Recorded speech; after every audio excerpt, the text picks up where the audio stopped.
Welcome. In this quick and easy tutorial, I'll be showing you how to change the date format in Zoho Projects. All right.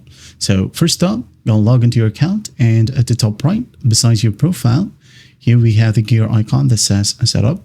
You just click on it, wait for it to load, and once it loads, in the left panel, right here, we have a portal configuration. You just click on it, and once done, go ahead and go to Business Calendar. Click on it, and at the top, we have here this tab. Just basically click on Date and Time Settings. Now, in here, we have the date format, okay?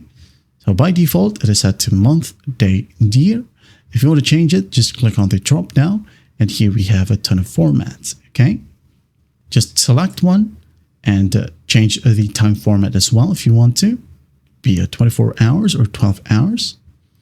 The first day of the week, it could be Sunday or Monday. First week of the year, the week that includes the first day of the year, or the week that includes the year's first Thursday, or the week that includes the first full week of the year. Okay, just select one and just click on Update right here. Wait for the process to finish.